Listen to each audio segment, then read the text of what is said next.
Fanampiana ny fihibohana mijaly ny vahoaka hoy mahery lantomanandafy.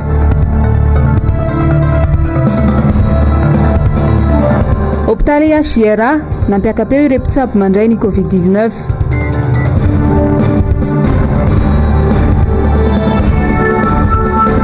Toekareny Madagasikara ankehitriny ahina ny isin'ny fidanganan'ny vidim-piainana mahery vaika. Amkafaliana indray tompoko sy tompoko vavy no andesinay mitsidika ny tokantranonao amin'ity matinaly ity la androany alakamisy fahenina ny volana aogositra taona 2024. Tonga soeto amin'ny fotoana ny vaovao manasanao mpanajana anaraka izany hatramin'ny farany. Mialohan'ny idirantsika anaty ny votoatin'ny vaovao dia andesina aminao aloha ny tatitry ny antotanisa mandidina ny valanaretina Covid-19 araka izao hitaterany ny zavandray mahefa sy tahiriniana raha narinirina azy izao. Ny ampy fito indray ireo namony any androany 700 kosa ireo tranga vaovao ka ny 270 amin'ireo avy eto Analamanga avokoa. 20 avy amin'ny faritra loatra mangoro, 10 avy ao Boeny, 9 avy ao Matsiatrambony, 3 avy ao Atsimandrefana, 3 avy ao amin'ny faritra Menabe, 3 avy ao Itasy, 2 avy ao Pongolava, 2 ao Sava, 1 avy ao amin'ny faritra Tsinanana ary ny iray ambiny kosa avy ao amin'ny faritra Analanjorovo. Tafakatra 724 sy 1 alina araka izany nisan'ireo olona voa hatramin'izay nidiran'ny valanaretana teto Madagasikara. Ny 25 kosa ireo sitrana ka tafakatra 20 sy 1 alina nisan'izy ireo. Raha toa ka 724 ireo mbola manaraka fitsaboana. Ny ampy 4 kosa ny mitondra ny forma grave ka tafakatra 20 izy ireo hatreto. Mialohan'ny idirantsika amin'ny fanadihadiana isan-karazany dia tsara ny mampatsiahy fa efa misy ny tranokala malagasy news izay anarahanao ireo karazana vaovao maro samihafa mandidina ny politika, eo ihany koa ny famakafakana makasika ny fahasalamana, ny toe-karena, ny sosialy sy ny maro tsy voatanisa. Azontsika tsidihana izany tranokala izany ao amin'ny malagasynews.com. Fa ny vaovaon'ny politika no andesitsika manomboka ny vaovao amin'izao vanim-potoana mivavay eto amin'ny firenena izao dia nanatona mpanao politika iray androany ny mpanao gazety ny MBS noresahana tamin'izany ohatra ny momba ny mety ho fanovana ny mpikambana sasany ao anatin'ny gouvernemanta. Asin'Andriamalalina sy Tokira Marolahy no mitatitra ny fanadihadiana. Tsy misy izay tsy vakivava amin'ny fahasaranana hateraky ny fihibohana eto Madagasikara amin'izao fotoana izao ny vahoaka iray manontolo. Anarivon'ireo veriasa ny fanampinana andrandraina indray tiana ato. Ankehitriny maro ireo mpanao politika ny miantsoantso amin'ny tokony alana anatin'ny fihibohana saingy manaraka amin'ny fepetra ara-pahasalamana mifanaraka amin'izany. Vaovao io confinement io fa hiboaka io dia miteny aminareo fa hiboaka io dia raha amin'ny fitondrana dia hiditra cyclique andraitsika. Efa tonga amin'izany stade zany zao tsika ka aloha mba asina modération le fomba fitondrana fanjakana. Fahazona fanjakana io ihany fa nikolokoloana azy iny ny tena zava-dehibe ka mba tsy tonga amin'izay stade zay dia hiboaka indray ty Madagasikara ty dia mangava hoe mba asio modération le fitondrana fanjakana oka izay le oeraoera fizahozahoana fanagadrana lavy ty zao tena hoe taky ny firaisan-kina malagasy rehetrarehetra voateniko ao anatin'izany ny timiny, voateniko ao anatin'izany ny HVM satria malagasy koa ireo tsy misafidy io aretiny io hoe hitsy tim na hitsy mapara ihany ny asiny fa samy vo daholo zao tsika. Ankehitriny dia mandeha amin'ny feo fa hisy fanovana mpikambana ao anatin'ny gouvernemanta atoato ka raha nambara mahery lantomanandafy. Fa lafim-baovao hafa kosa indray efa betsaka ireo mpitsabo sy ny mpiasan'ny fahasalamana no velotaraina manoloana ny zava-misy iainan'izy ireo mandritra ny fandraisana an-tanana an'izao valanarety mandoza izao. Anisany izany ireo mpitsabo teny anivon'ny hôpitaly Aogositra androany araka ny fanadihadiana nataony Noro Fitiavana. Vao tsy ela akory izay no nampiakapeo ireo mpitsabo teny amin'ny hôpitaly Manarapenitra Bevelantanana CMC 19 Andotapenaka vokatry ny tsy fahampian'ny fitaovana ahafana mitsabo ireo marary ny Covid-19 dia izao indray nampiakapeo ihany koa ireo mpitsabo eny anivon'ny Aogositra androany. Mbola ilay resaka tsy fahampian'ny fitaovana ihany no antony.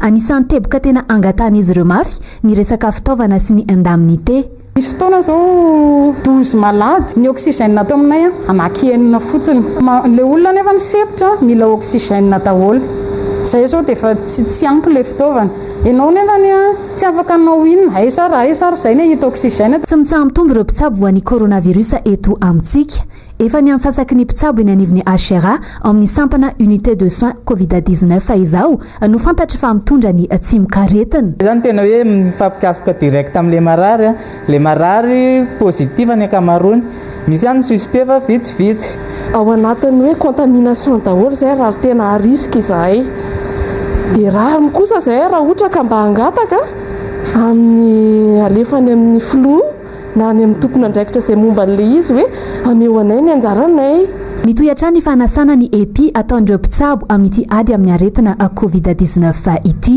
le izy azo alofan'ny dokotera dia tokony azete nefa le izy sasana dia rehetra zao avyny sasana dia rony mbola misy miantondrony indray zao mbola sasana dia reo indray zany rehefa aveo indray zao dia reo ihany indray nentina mitsofoka any amin'le marary dia nefa ny amin'izay fotoan'izay zany vatany akomba tiana ho arovana satria le positif daholo marary ato dia nefa le izy sasana n'Andriamanitra foana ny zavatra rehetra sisa dia mianao miaro ny tenanao sy ny vady aman-janakao efa bolana izay izy ireo no niaritra ny mafy tamin'ny fikarakarana ny marary saingy tody ny fitondrana tsy hita ve tsy ny mpitsabo ihany amin'izao no mitaraina fa ny fianakavian'ireo namoiny eny tamin'ny coronavirus noho ny tsy fampiny fitaovana famelomanaina ny oxygène eny anivon'ny toeram-pitsabony izay mahatara ny fandraisana an-tanana ny marary lafim-baovao hafa kosa indray gazety vahiny iray no namoaka lahatsoratra mikasika ny toedrara ara-toekarena izay iainany Madagasikara ankehitriny. Jessica Miray sy Mathieu Princy no mitatitra ny andindiny izay. Journal de l'économie izay nivoaka ny fahatelo ny volana Aogositra teo ity mamintina ny toekareny Madagasikara tao anatiny amiaina ara-pahasalamana ity. Efa tapitra miseho avokoa ireo fambarany krizy ara-ekonomika eto Madagasikara. Hatramin'ny fotoana tsy nampitsahatra ny tahan'ny olona tratra ny COVID-19. Ny Economic Development Board of Madagascar na ny EDBM izao efa namoaka ny faran'ny volana Jolay teo fa ny 570 ny orinasa voasoratra ara-dalàna dia efa tapitra ny katona avokoa. Ny tena loza ary hoiatrany ny lahatsoratra dia ireo orinasa lehibe voatery manakatona ny ampahany orinasany na mampiaina ny fiodinany. Izao zava-misy izao dia maneho ny tsy fankasitrahan'ireo sehatra tsy miankina ny fanapahan-kevitra avy amin'ny fanjakana manomboka miseho mihitsy ny fiamorana maneran-tany ary ahina ny fidangana ny vidim-piainana sy ny tsy anasa. Ny fidinisisytany ny famerana ireo asa ara-toekarena ny fitantanana ny krizy ny amiaina ara-pahasalamana no lokoina politika loatra ny tsy fisian'ny fiarovana ireo tsy anasa fa indrindra ny fandraisana ireo marary tena voafetra. Izany rehetra izany maneho ny tsy fahatomombana ny fitantanana ny krizy avokoa. Manampitrotraka ny krizy ara-toekareny Madagasikara ihany koa ny fitodongana ny vidiny ariary tao anatin'ny efa bolana izao. Raha 7 sy 4 ariary ny vidiny €2 ny 20 Martsa 2024 tsy antombohan'ny valanaretina teto amintsika dia efa 7 sy 404 ariary ny €2 ny farany volana Jolay teo. Izany hoe ny totongana 10% be izao tao anatin'ny efa bolana monja. Mety hisy ny fitangana ny vidim-piainana goavana ary tsy voafe indrindra ny fiakaran'ny vidin'ireo entana afarana noho i Madagasikara manafatra betsaka kokoa noho ny manondrana. Mila manova paikady araka izany fitondram-panjakana fa indrindra tokony ajanona hatreo ny fanaovana politika ny fanarenana ny toekarena.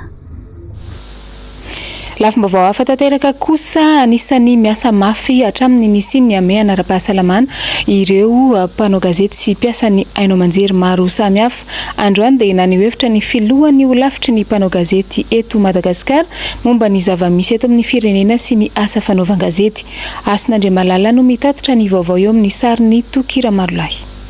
Vao nanomboka ny fibohana sy ny amiana ara-pahasalamana ny volana Martsa dia niarany réquisition ny haino aman-jery manerana ny Madagasikara. Tsy maintsy mandefa kabarin'ny filohan'ny Repoblika sy ny famoahana ireo atotanisa sy ny fivoaran'ny coronavirus eto Madagasikara isanandro. Ireo mpanao gazety ihany koa dia mivarotra aina amin'ny fikaroham-baovao amin'izao fiparitany ny coronavirus izao saingy tsy mba misy fanampiana ho azy ireo na dia miaina anatin'ny fahasaranana toy ny ondrehetra aza.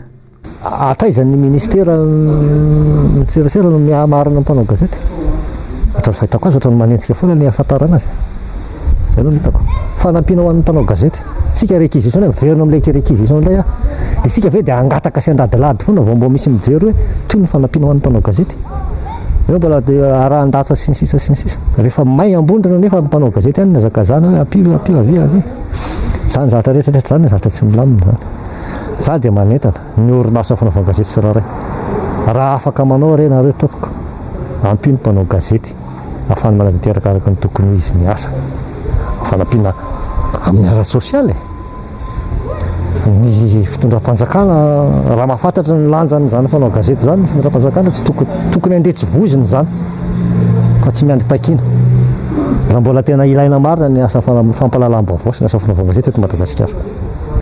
Ankoatr'izay dia matsapany filohan'ny olafitry ny mpanao gazety fa mitady mirona makany amin'ny jadona ny asa fanaovana gazety ankehitriny sy ny fahalalahana maneho hevitra ary miompim-peo amin'ny Amnesty International taorian'ny fanambarana navoaka n'ity sampana iray ity omaly. Fa tsy hoe rehefa tiany tsy maintsy enona dia ity tsy mbola nampandroso teto Madagasikara ny jororombona fa rehefa voaja ny maro lafy ny vaovao tonga any amin'ny fitoniana ara-batana ara-tsaina amin'ny fandriampahalemana sy ny sisa dia zay ny tanjon'ny asa fanaovana gazety manome vaovao ny olona vaovao feno vao marina sy marina ahafahany mandray fanapa-kevitra hanatsarany ny fiainana. Eo amin'ny sehatry ny sosialy kosa taorian'ny hetsika nataon'ny mponina teny Nanisana sy ny fokontany maro tao anatin'ny boriboritany fahadimy tamin'ny fiandohan'ity herinandro ity dia nisy fivoarana ny raharaha momba ny fizarana ireo fanampiana. Varatsika ny andindin'izay eo amin'ny sariny Mathieu Prince.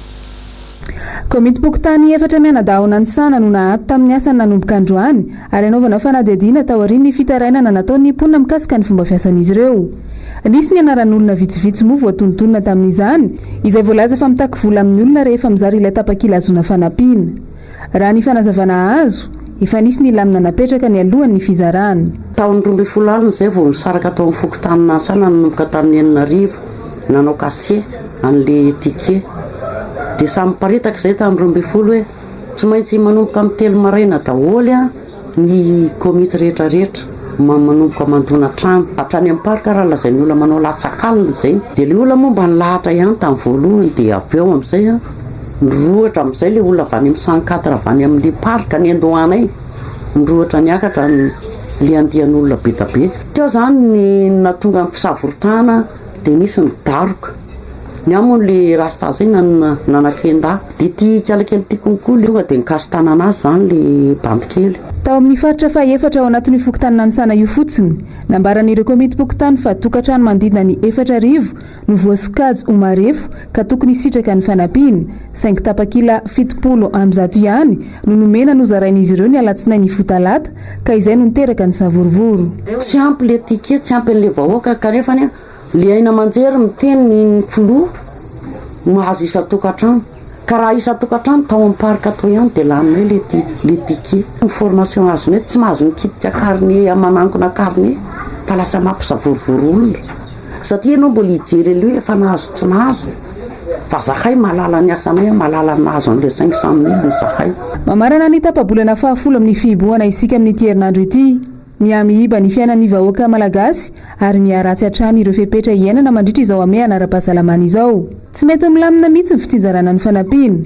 Izao indray dia nisy ny fanapahan-kevitra noraisiny avy ao anivon'ny governemanta fa hajanona aloha ny fizarana fanampiana manerana ny fokotany rehetra eto an-drenivohitra mandritra ny fotoana fohy anatanterahana ny fanadihadiana amin'ireo tompon'andraikitra eny amin'ny fokotany. Dia tahaka izao hatrany ve no iainan'ny vahoaka malagasy? Aty aoriana lavitra mihitsy ihany koa ve vao mahatsapa ny mpitondra fa misy lesoka be eo amin'ny paikady ampiarina mandritra ity amin'ny anara-pahasalamana ity? Fa tsy ny eto an-drenivohitra ihany no nahitana savorovoro nateraky ny hetsika nataon'ny vahoaka nandritra izao fitsinjarana ny sosialim-bahoaka izao omaly dia nidina an-dalambe ihany koa ny mponina atao amin'ny fokotany Mangarano any Toamasina. Ny MBS Toamasina no napita ny vaovao ny arahan'ny salata amin'ny Njavandriamahefa sy Tokira Marolay. Nanaitra ampon'ny Thomas nanitsika sosialim-bahoaka ataon'ny fanjakana eto andrenivohitra amin'izao. Ny filoha izay nalaza fa mahazo itosika io avokoa na ireo izay tsy manana karine-boky tany aza. Tsy izany anefa no zava-nisy. Sahiana ahitana sakoroka hatrany eo am-panatanterahana izany. Omaly dia nitrotra ihany koa ireo mponina ao amin'ny fokotany Mangarano Thomasina. Efa ny anoanana no afaty anay hoy ireo mponina fa tsy niaretina intsony. Natao fizarana tamin'ny voalohany dia hoe zegny tsy nahazo magnano réclamation. Tamin'ny volana may ty mihitsy ny taratasinay tamin'izany. Tsy nody ty firina oranandro teto zay niaritra mafy ary dia jerena lista tsy hita agnaranay. Nagnano réclamation mpagnoroa koa. Dodena oranandro koa zay zao dia nivoaka lista isaky ny fatra nenay mbola maro be zay tsy nahazo. Sahirana zay monsieur le président mba omey anjaranay malahelo zay le monsieur président tsy aretigna fa tianay filon tsisy vola zay milatsaka fagnampiagna tsy mahazo. Tanareke io mananjanaka kely za dia tokatena manasa lamba ny asa ny patron fanasako lamba lasa dia za mbo nanatena ny vola io afesifezy zareo ty zay réclamation manao tsisy mampanaelo sy zanako ty ndraindray dia mitomany nona olona keky mizady tapan'olo be antika ty fidikany ataoko isiratinanaragna amina tosika famely io tsy mahazo zay dia eza zagny la tokony mba imboanay zay vahoaka madinika anay fa misy olo managna tragno vato mijalajala katikatra mahazo zay farany madinika tsisy mahazo zavatra io. Nizaka nangataka fanazavana tamin'ny sefim-pokotany tany an-toerana ny mpanao gazety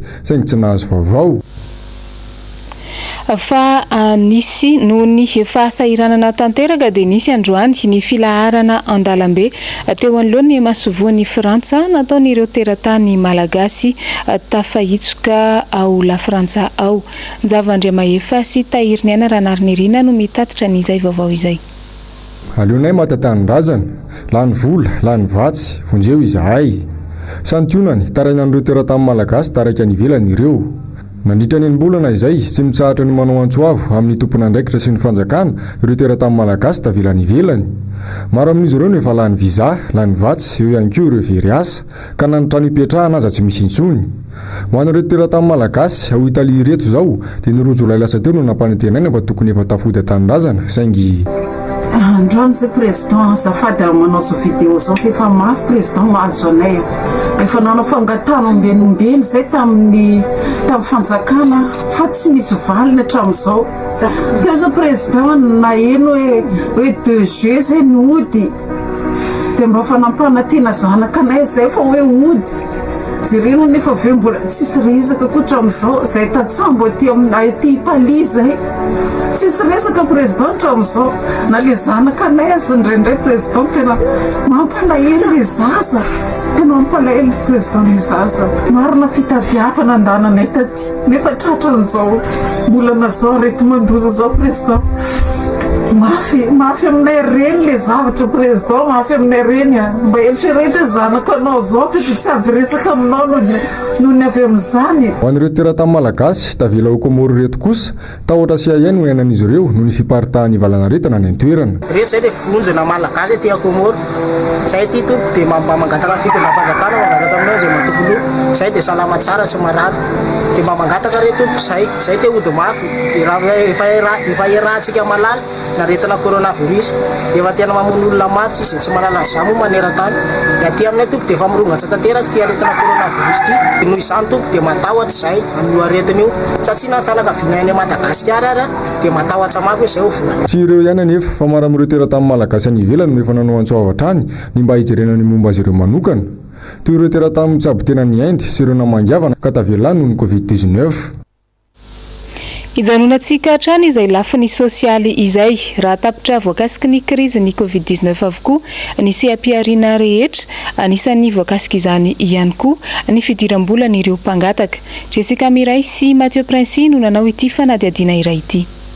Efa maro amintsika angamba no nahita azy mianankireto nangataka. I Jean Paul ndrainy ary Josephine ny zanany. 20 taona izao i Jean Paul ary efa 17 taona izy no nangataka. Faritra maro no efa niteteziny toa ny Toamasina sy Tsiroany Mandidy. Mihira toy izao foana izy mianaka rehefa mangataka.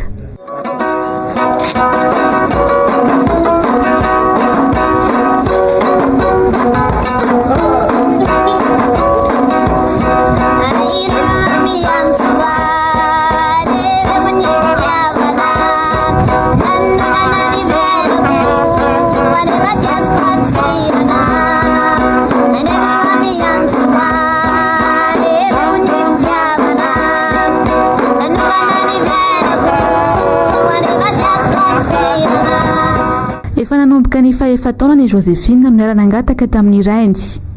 Fito mianadahy izy ireo no iray tampo. Voatery nijanona tamin'ny fianarana izy teo amin'ny kilasy fahaenina no tsy fisiana ka lasa nangataka niaraka tamin'ny Raindy mandrak'androany. 27 taona izao izy ary efa niteraka 4 mianadahy. Lasa nitsoaka any farafangana kosa ny rainjanany. Ka izy ny voatery mamelona ny zanany 4 mianadahy sy ny reniny izay tapaka lalandra efa ho 7 taona izao. Avy eny amin'ny Père Pedro eny Ambohimahisy eny izy reto no mipetraka. Izany hoe mandeha an-tongotra mamonjy eto Nanisana tamin'ny toerana nahitana azy. Toy ny asa rehetra ny asan'izy mianaka voakasiky ny Covid-19 ihany koa. Tena hita aloha fa netraika be, tena netraika be le izy. Ka rehefa moa izay zavatra zay tsy dia natao makivy loatra satria tsy ny tena rery no milanja le zavatra fa Madagasikara manontolo. Le zavatra vavahana sy angatahana ho zay hoe aingany mba tsy paritaka io zavatra io fa ho foana izy satria mijaly loatra le fiainana zany tsy misy afa-tsy no mivavaka. Isan'andro izy mianaka no mangataka saingy ny ovaova ny toerany. Raha nahazo 4 alina ariary izy ireo teo aloha dia nidina 2,2 alina ariary hatramin'izay krizy ny Covid-19 izay.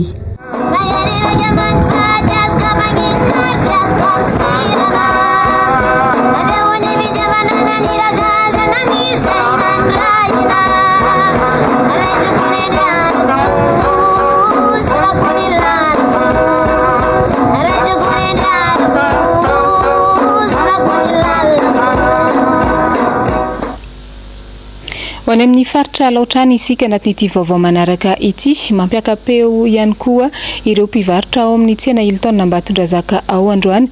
Misy ny fanapahan-kevitra avy amin'ireo tompon'andraikitra izay tsy ny fampiarana. Niry Randrenarivony MBS Ambatondrazaka. Mampiaka-peo ankehitriny ireo mpivarotra eo amin'ny tsena Hilton Ambatondrazaka noho ny fikasan'ny fitondram-panjakana anaisitra azy ireo eo amin'ny toerany amin'izao fotoana izao. Tsy misy dinika hoy ireo mpivarotra fa dijadona avy hatrany no ampiarina ka tsy mety aminay. Indra dia mena aloha le toerana ifindrahanay mba tsy hiady fisorondromo dia faharoa manaraka izany ny tena iverenanay ato malamalana izay mivoaka ato dia mila miverina ohatran'izay tsisy raorao koa ny fiverenanay. Tsy Ambatondrazaka aty ka malahelo no fonay fa raha misy aminareo mpitondra fanjakana mba jereo mamy izay madinika anatin'izao confinement zao satria malahelo izay ny vidina kakazo ifindrana lafo, ny tsena ratsy, ny anina hoanina tsisy.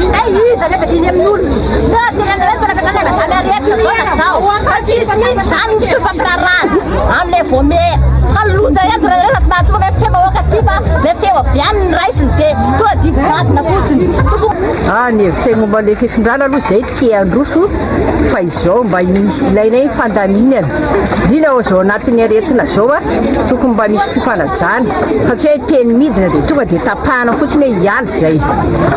Izay tsy mandany le fialana fa mba mila fotoana maharitra izay. Mba mangataka mihitsy hoe rehefa milamina le coronavirus dia vao alefa le famamboarana tsena fa mbola ao anatin'ny fikorontanana ny olona dia efa terena fotsiny hoe hifindra sady tsisy fanomanana mihitsy risy ohatran'ny tery manta be fotsiny. Eo amin'ny kolotsaina anisan'ny misedra olana goavana amin'izao krizy ateraky ny valanaretina coronavirus izao ireo mpanao asa tanana malagasy. Nisy ny fanadihadiana manodidina an'izay izay nataony nomen'Andriamana Misata sy tahiriny anaranarnirina teny Antaninarenina teny. Mikasika ny sehatra rehetra ny fihibohana izay napetraka teto an-drenivohitra. Tsy mahasaka an'ireo misehatra ao anatin'ny asa famoronana sy mpanao asa tanana hanao ny asa fivelomany anefa izany. Andanina andro maro anefa ny fanaovana asa famoronana kanefa dia voafetra amin'ray ora atoandro ny fotoana azo ivarotana. Matsapa hoe mety misy ny aretina eny elanelan'ny izay lalana andehanako rehetrarehetra eny miezaka koa mampafantatra ny olona amin'ny alalan'ity tableau ity hoe tena misy marina ty aretina ity fa tsy sangisangana hoe sanatria vazivazy fa dia anjarantsika tsirairay avy no matsapa sy misoroka amin'izany indrindra mitondra an'ity tableau ity dia mba ho fantatry ny olona hoe navoaka alalan'ny antsary koa le izy fa raha ohatra n'ity tableau etiko ity zao zany dia sarotra no mitady connaisseur anankiray amin'izy ity zany sarotra be mitady olona ray ao anatin'ny arivo fa rehefa sendra ny olona ray ao anatin'ny arivo zany ianao dia tsara le izy ao anatin'ny ray volana eo zao raha farany malafo tableau zay anankiray dia manarakarak'izay tsy voatery hoe fa za ihany no mividy tableau za fa gasy koa zany ny tena tia an'le tableau ny fanetanako an'ny mpitondra fanjakana ambaratonga ambony zany indrindraindrindra izahay peintre zany mba mangataka amin'ny alalan'ny fitondram-panjakana koa izahay mba hoe hijerena an'izy eo amin'ny sehatra iraisam-pirenena arahantsika ato anatin'ity fanadihadiana manaraka ity ny toy ny vaovao mahakasika ilay fipoahana ny tranga tany Liban. Angom-baovao nataony Noro Fitiavana sy Andra Kotomalala.